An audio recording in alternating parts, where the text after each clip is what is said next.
अस्सलामुअलैकुम दोस्तों, कैसे हैं आप लोग। उम्मीद करते हैं कि आप सभी लोग खैरियत से होंगे। तो आज की वीडियो में हम कुवैत की कुछ ज़रूरी खबर, ज़रूरी जानकारी जो आ रही है वो आप तक पहुंचाने वाले हैं। आप लोगों से गुजारिश है वीडियो को शुरू से लेकर आखिर तक जरूर से देख लें और उस वीडियो को लाइक भी जरूर कर दें। जो लाइक कर देते हैं तो हम दोस्तों का दिल से बहुत बहुत शुक्रिया। चलिए बढ़ते हैं अपडेट तरफ। पूरी क्या अपडेट आपको बताते हैं। सबसे पहली खबर, कुवैत मिनिस्ट्री की तरफ से अपडेट जारी करके बताया गया है कि कुवैत के अंदर बायोमेट्रिक फिंगरप्रिंट आपको देना बेहद ज़रूरी है। जिन लोगों ने नहीं दिया है, चाहे वो कुवैती नागरिक हों या फिर प्रवासी हों, तमाम लोगों को बायोमेट्रिक फिंगरप्रिंट आपको दे देना है। 1 जून तक टाइम दिया गया है। अगर आप 1 जून तक अपना बायोमेट्रिक फिंगरप्रिंट नहीं देते हैं तो फिर आपका कोई भी काम नहीं होगा, यानी मिनिस्ट्री का जितना भी काम है वो आपका नहीं होगा। मिसाल के तौर पर इकामे का रिन्यूअल हो गया या फिर ड्राइविंग का रिन्यूअल हो गया या फिर आप सफ़र करना चाहते हैं कोई से, तो तमाम चीज़ों पर पाबंदी लग जाएगी। आपका ना ही इकामा बनेगा, ना ही आप कुवैत से सफ़र कर सकेंगे। तो यहाँ पर एक अपडेट के मुताबिक बताया गया है कि अगर आप बायोमेट्रिक फिंगरप्रिंट देना चाहते हैं तो साहिल एप्लीकेशन से आप आपके आसपास के जो इदारे होंगे जहाँ पर ये मशीनें लगी हुई हैं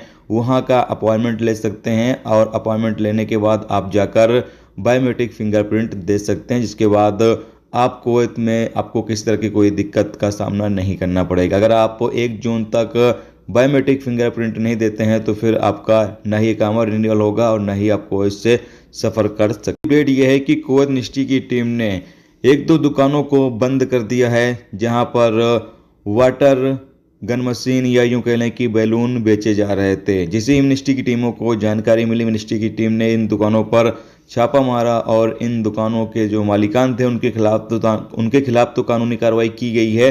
साथ में इन दुकानों को भी बंद कर दिया गया है। और मिनिस्ट्री का कहना यह है कि नेशनल डे के मौके पर बैलून या फिर वाटर गन का इस्तेमाल करने पर 500 KD का जुर्माना किया जाएगा। चाहे कोई कुवैती नागरिक हो या प्रवासी हो, तमाम लोगों को ये जुर्माना किया जाएगा। और साथ में कहा यह गया है कि अगर बच्चे इस्तेमाल करते हुए पाए जाते हैं तो बच्चे के जो माँ बाप होंगे उनके खिलाफ कानूनी कार्रवाई की जाएगी, उनको ये जुर्माना किया जाएगा। इसके अलावा अगली अपडेट यह है कि कुवैत की एक वीडियो क्लिप सोशल मीडिया पर काफ़ी ज़्यादा तेज़ी से वायरल हो रही है, जिसमें देखा गया कि एक delivery boy, bike delivery boy एक गाड़ी से कुछ सामान चुराते हुए नज़र आ रहा है और वो सामान लेकर फिर वहाँ से फरार हो जाता है। ऐसा कि आप सामने स्क्रीन पर वीडियो क्लिप देख सकते हैं।